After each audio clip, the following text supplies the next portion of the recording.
Trump is at it again, and this time, his desperate annexation fantasies about Canada are hitting new lows. On Tuesday, at a military base in Virginia, the U.S. president once again floated his delusional dream of making Canada the 51st state, revealing just how disconnected he is from reality and how badly his tariff war is failing. Speaking to senior military officials at Marine Corps Base Quantico, Trump claimed that Canada had called him just weeks ago, begging to be part of his proposed Golden Dome missile defense system. His response? Why don't you just join our country and become the 51st state, and you get it for free? This isn't leadership. This is the desperate rambling of a man whose trade policies are crumbling before his eyes. But here's what Trump doesn't want you to know. This isn't the first time he's made these outrageous claims, and every single time, Canadian leadership has shut him down completely. The most telling part? Trump himself admitted he doesn't know if his pitch made a big impact. Of course it didn't, because it's a fantasy born out of his own failures. Prime Minister Mark Carney has been crystal clear about Canada's position. Under fire from the Conservatives for spending too much time abroad, Mark Carney defended his recent trips to both the UN in New York and here to London. You actually have to do the work. You have to meet with the leaders to make sure the work's being done. You have to mark progress as it's being done, which is what we're doing with the various European leaders. Carney met with the Prime Minister of the UK, Iceland, Spain, and Australia while he's here in London, but he didn't sign any new trade agreements, including the long-negotiated Canada-UK free trade deal. That led Conservative leader Pierre Poilievre to tweet, "These trips are nothing but liberal show business to distract from spiraling debt, costs, crime, immigration, and job loss." In recent meetings with world leaders, including the Prime Ministers of the UK, Iceland, Spain, and Australia, Carney has consistently defended Canada's sovereignty while building international partnerships that actually matter. When Trump first floated this ridiculous idea, Carney delivered a diplomatic but devastating response that should have ended this conversation forever. As a property developer, Carney told Trump he should know that there are some places that are never for sale. Having met with the owners of Canada over the course of the campaign, it's not for sale and it won't be for sale ever.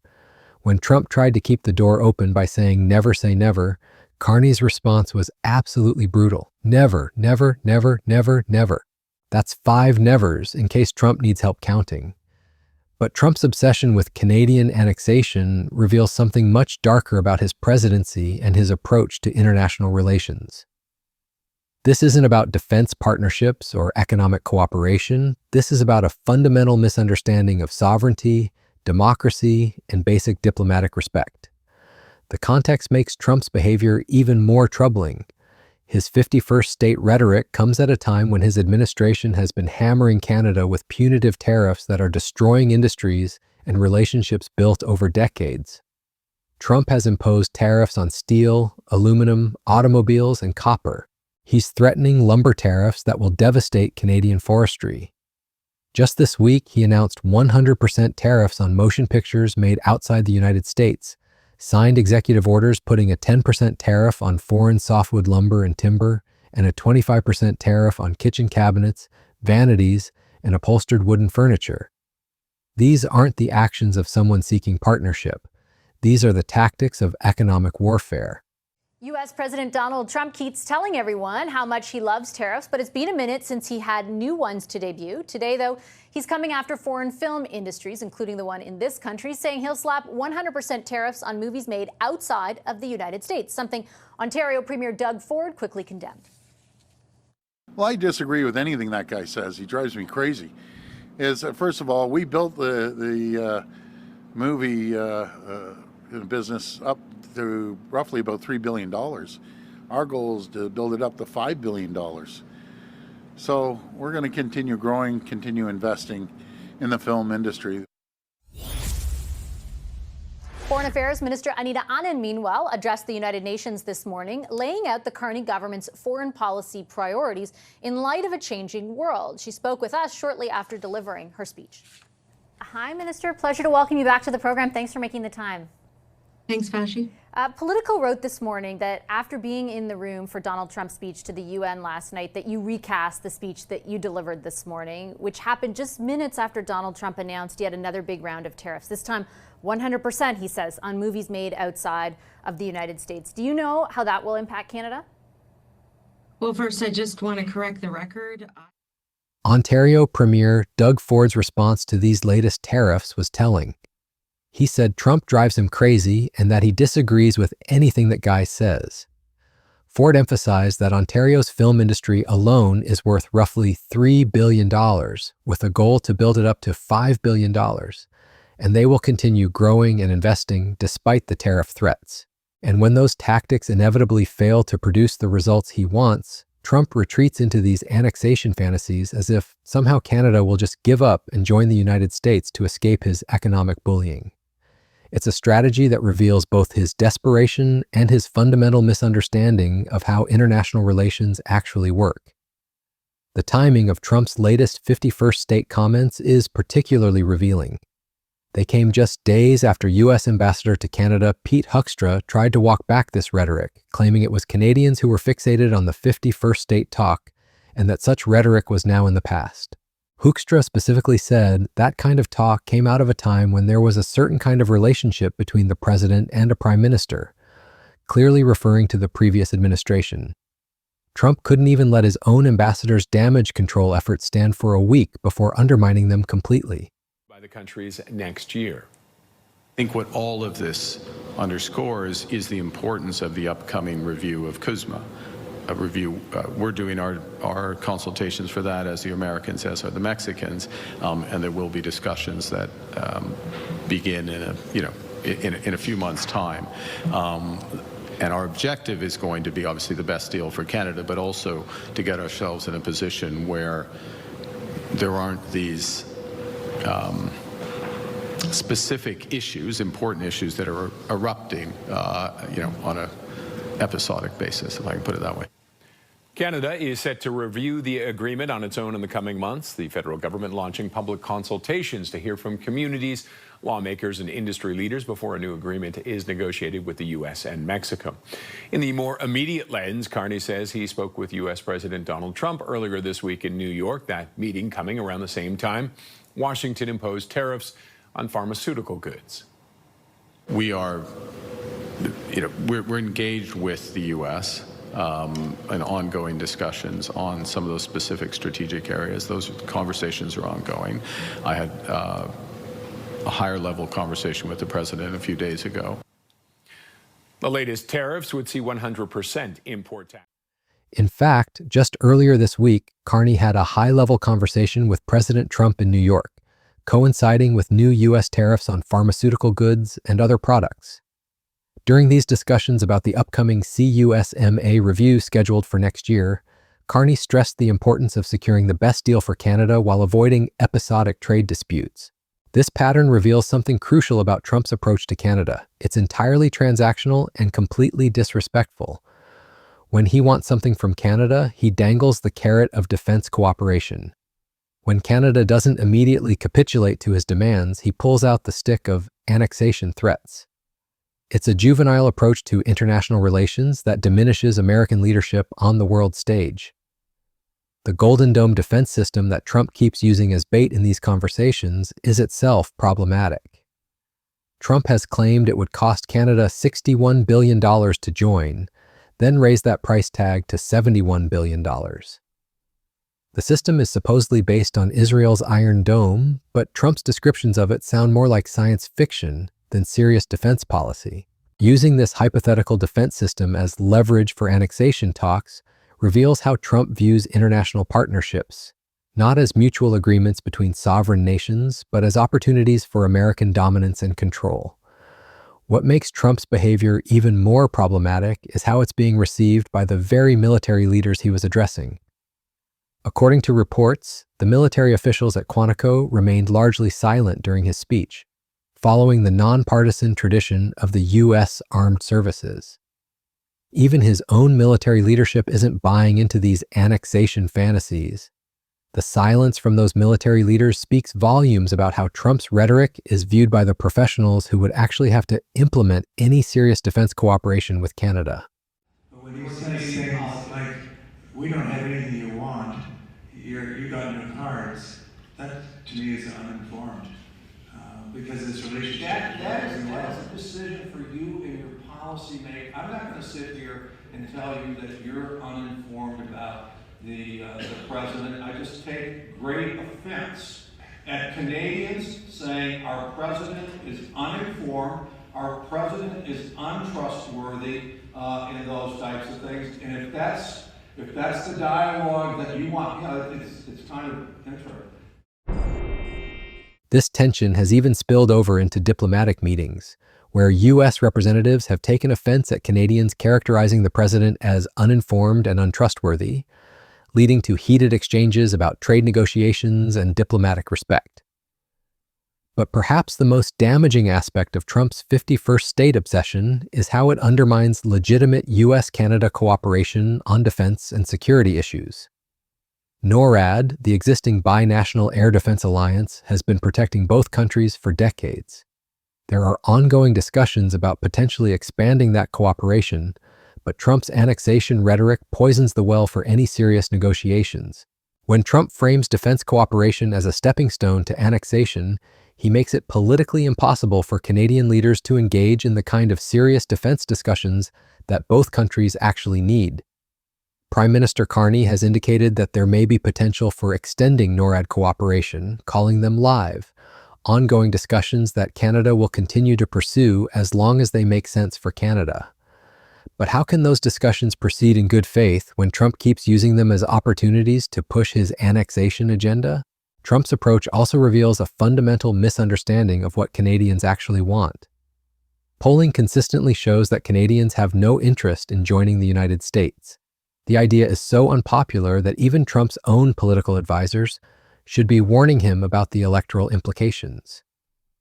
If Canada somehow did become the 51st state, it would be an electoral disaster for the Republican Party. With a population of over 41 million, Canada would immediately become the largest state in the Union, with enormous influence in both the House of Representatives and the Electoral College. Canadian political preferences lean significantly more liberal than the American average, meaning that Canadian statehood would likely deliver a permanent Democratic majority in national elections. This is basic political math that Trump either doesn't understand or chooses to ignore in favor of his annexation fantasies. The fact that Trump keeps pushing an idea that would destroy his own party's electoral prospects reveals just how divorced his rhetoric is from any serious political strategy. But beyond the political implications, Trump's 51st state rhetoric does real damage to the U.S.-Canada relationship. Every time he brings up annexation, he reinforces Canadian concerns about American imperialism and makes it harder for the two countries to cooperate on the issues where cooperation is actually needed. Climate change, Arctic security, trade relationships, immigration, these are the real issues that require serious diplomatic engagement between the United States and Canada. Trump's annexation fantasies are a distraction from all of these legitimate areas for cooperation. They also play directly into the hands of other global powers who want to drive wedges between traditional allies. When Trump talks about annexing Canada, he's essentially doing China's and Russia's work for them by undermining Western unity and cooperation. The response from Canadian officials to Trump's latest 51st state comments has been notably restrained. A spokesperson for Prime Minister Carney simply pointed to previous comments the government has made on similar remarks from the president. This measured response reflects the reality that Canadian leaders are dealing with. They have to maintain working relationships with the Trump administration while firmly rejecting his more outrageous proposals. But that restraint shouldn't be mistaken for acceptance or weakness. Canadian leaders across the political spectrum have been absolutely clear that Canada is not for sale and will never be the 51st state. Canadians about it. Actually, I do not agree with your frame. This is being honest with Canadians in the sense that we have a trading relationship with the United States where 75 to 80% of current trade is covered under that agreement. When we talk about the sectors that are not covered, our government will A, support those sectors as we have with steel and aluminum, for example, as we have with the auto sector, for example, and we will also work to diversify our trading relationships so that there is even greater opportunity for Canadian firms and Canadian workers to benefit from multilateral trade relationships. And I want to stress that changing the composition of a trading relationship does not occur overnight. We have work to do to ensure that we're leveraging the free trade agreements that we have signed. Again, the only G7 country that has such extensive trade agreements across the board. And we'll work to ensure that Canadian businesses are cognizant of those trade relationships that already exist. But you're going to see us continue. Despite previous trade agreements and efforts to diversify, the reality remains that 75 to 80% of Canada's exports still go to the United States. This economic interdependence makes Trump's threats particularly dangerous, but it doesn't change Canada's fundamental position on sovereignty.